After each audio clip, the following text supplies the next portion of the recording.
Gaye Yehoah, Gaye Yehoah, Gaye Yehoah, Nyafe Mawalolo, Gaye Yehoah, Gaye Yehoah, Gaye Yehoah, Gaye Yehoah, Gaye Yehoah. Papa, nous te disons encore ce matin, merci. Merci pour ta bonté. Merci pour ta fidélité. Merci pour ton amour, Seigneur, que tu nous éprouves chaque jour, chaque matin, qui se renouvelle sur notre vie chaque matin. Oui, Seigneur, je veux encore te bénir ce matin. Je lève mes mains, Seigneur, pour te dire gloire à toi seul ce matin, parce que oui, tu es fidèle à ta parole. Tu es fidèle en toutes choses éternelles. C'est pourquoi, Seigneur, je te dis encore merci. Pour toute âme sur cette plateforme éternelle, je glorifie ton Saint-Nom, Papa, pour ce que tu nous fais, Seigneur, pour ce que tu es pour nous, éternel, mon Dieu, mon roi. Seigneur, je te dis encore, béni sois-tu. Je te dis encore, gloire à toi seul, au nom puissant et précieux de Jésus, Seigneur. Béni sois-tu parce que oui, tu nous as encore fait revoir ce jour, Seigneur, pour la gloire de ton nom. Éternel, mon Dieu, mon roi. Tu veux que la vérité soit au sein de tout ce que tu fais. Oui, tu veux que la vérité, Papa, triomphe parce que oui, tu n'es pas un Dieu de mensonge. Non, tu n'es pas un Dieu de mensonge. C'est pourquoi, éternel, mon Dieu, mon roi, je bénis encore ton Saint-Nom ce matin pour la vie de tout un chacun sur cette plateforme. Pour la vie de tous les leaders éternels, mon Dieu, mon roi. Pour la vie du lead principal, Papa. Papa de gloire, que ton nom soit béni en toutes choses sur cette plateforme éternelle. Que tu nous programmes, Seigneur, soit pour ta gloire sur cette plateforme au nom puissant et précieux de Jésus, Seigneur. Fais taire ma personnalité, Papa, par rapport à la méditation d'aujourd'hui éternelle. Fais taire ma personnalité, ce que je suis, Seigneur. Mais que ton Saint-Esprit, que le Saint-Esprit, qui est mon compagnon de tous les jours, qu'il parle à ma place, qu'il enseigne ton peuple, qu'il réveille ton peuple, qu'il nourrit ton peuple au nom puissant et précieux de Jésus, Seigneur. Béni sois-tu de ce que tu es pour nous. Un Père qui nous guérit, qui nous protège, qui est toujours avec nous, maintenant et à jamais, au nom puissant et précieux de Jésus. Amen. Shalom, shalom, shalom, bien-aimés du Seigneur. Je vous salue tous dans le nom précieux, dans le précieux nom de Jésus-Christ, notre Sauveur.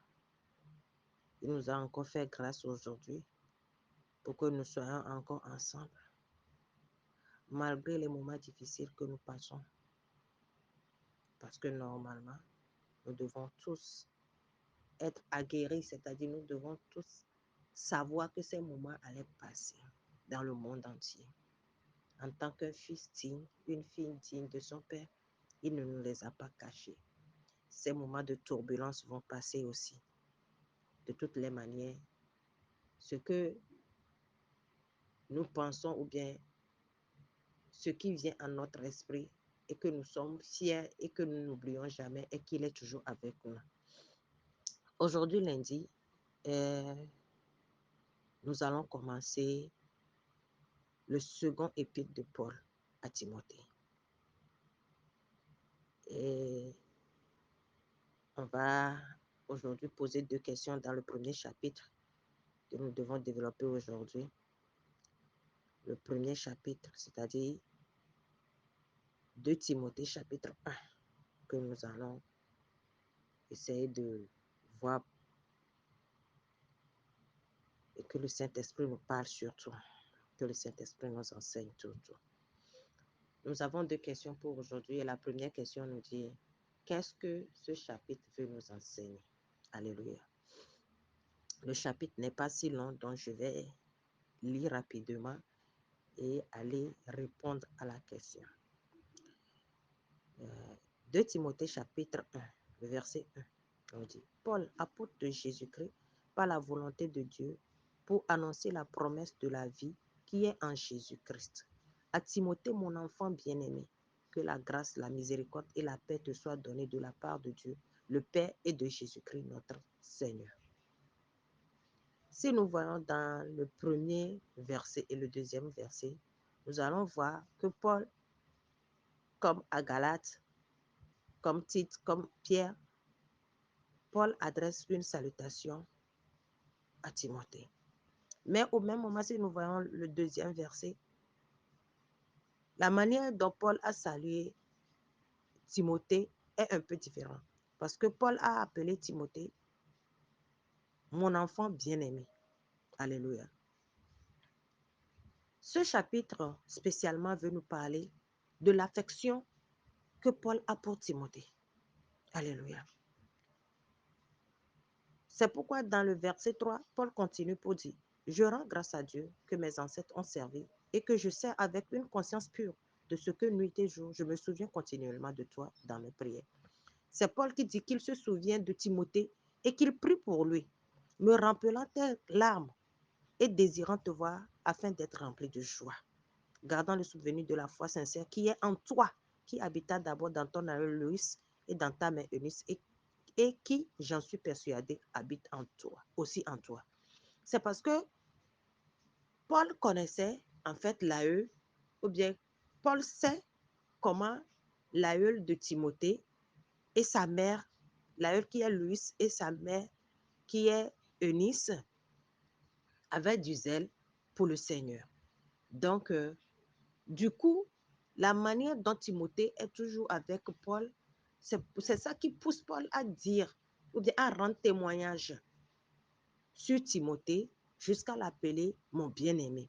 Et dans le reste de, de, de, de, de, de, du passage, Paul a pris son temps pour, pour, pour l'exhorter, pour l'encourager à servir le Seigneur. Parce que Paul sait très bien que dans ce service, il n'y a pas de cadeau. Il y a des moments où c'est un peu difficile, ou bien il y a des moments où c'est très, très difficile. La preuve, Paul a été frappé, Paul a été lapidé. Il y a eu toutes choses qui sont arrivées à Paul. Donc, Paul exhorte Timothée, Paul encourage Timothée, Paul rend un bon témoignage sur Timothée en l'appelant mon fils, mon enfant bien-aimé. Et Paul continue à l'encourager. Le verset 6 nous dit, c'est pourquoi je t'exhorte à ranimer le don de Dieu que tu as reçu par l'imposition de mes mains. Car ce n'est pas un esprit de timidité que Dieu nous a donné, mais un esprit de force, d'amour et de sagesse. N'aie donc point honte du témoignage à rendre à notre Seigneur, ni de moi son prisonnier, mais souffre avec moi pour l'évangile par la puissance de Dieu.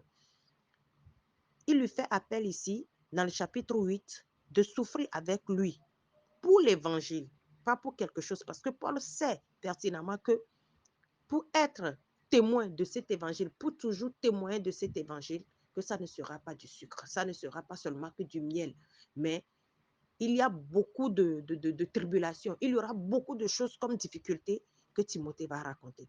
Timothée même a été avec lui, donc c'est pourquoi Paul lui rend témoignage, et Paul a parlé du bien de lui pendant tout ce, tout ce passage du chapitre 1, Paul l'a exhorté, l'a encouragé, l'a poussé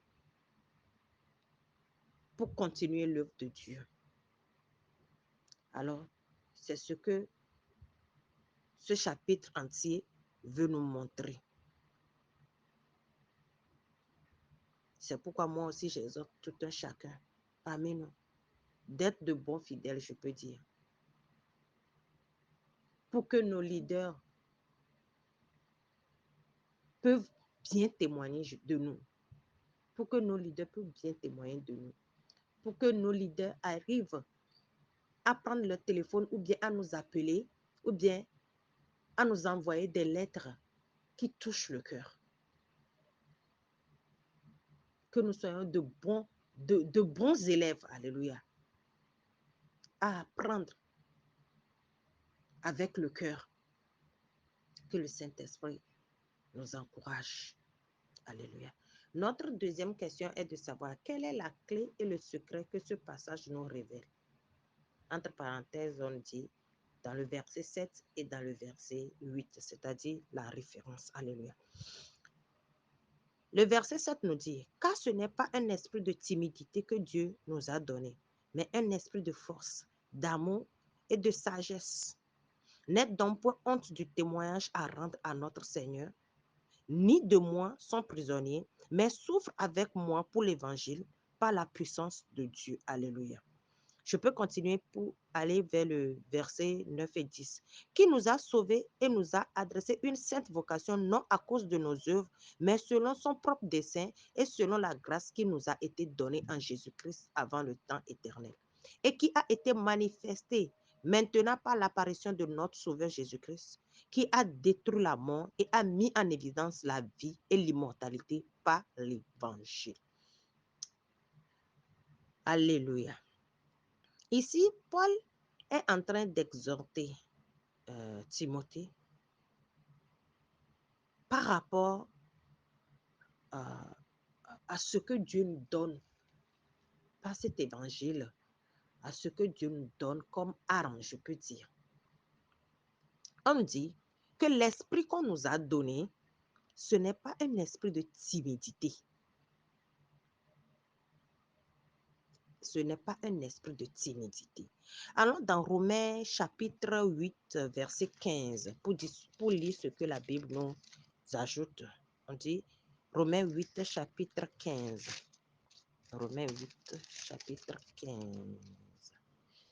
La parole nous dit, et vous n'avez point reçu un esprit de servitude pour être encore dans la crainte, mais vous avez reçu un esprit d'adoption par lequel nous crions Abba, Père. Alléluia. Paul nous fait comprendre ici que tout chrétien que nous sommes, que tout enfant, tout fils ou fille de notre Dieu, notre Père, qu'il ne nous a pas donné un esprit de timidité. Non, non.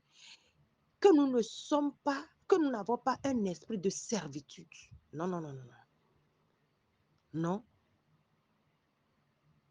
Mais que cet esprit qu'on nous a donné, c'est un esprit de force, d'amour et de sagesse. Alléluia. Et Paul continue pour lui dire, n'aie donc pas honte du témoignage à rendre. Alléluia. Quand je lis ce passage, ça me donne un dessin, genre un film, genre un père qui te fait asseoir, ou bien un grand frère, ou un grand frère qui te fait asseoir, ou un père qui te fait asseoir pour t'encourager dans quelque chose. Donc, j'imagine la voix, si Paul devait être, ou bien si Timothée devrait être devant Paul, je me dis, c'est quelle voix, c'est quelle voix Paul peut utiliser pour lui parler de ce passage.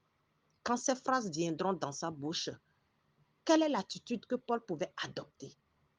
Est-ce qu'il allait hausser le ton? Est-ce qu'il allait parler avec autorité? Ce que j'en suis sûre, qu'il allait parler avec autorité pour lui dire oui. Tu sais, l'esprit que nous avons en nous, ce n'est pas un esprit de servitude, mais l'esprit que nous avons en nous. Cet esprit ne nous pousse pas à avoir honte ou à avoir peur de quelque chose. Non, parce qu'on nous a donné quoi? On nous a donné l'autorité sur beaucoup de choses. Nous avons un esprit en nous qui fait que nous n'avons peur de rien. Nous avons un esprit en nous qui fait que nous triomphons de tout. Nous avons un esprit en nous qui fait que par cet évangile que nous annonçons au monde entier, nous avons l'amour en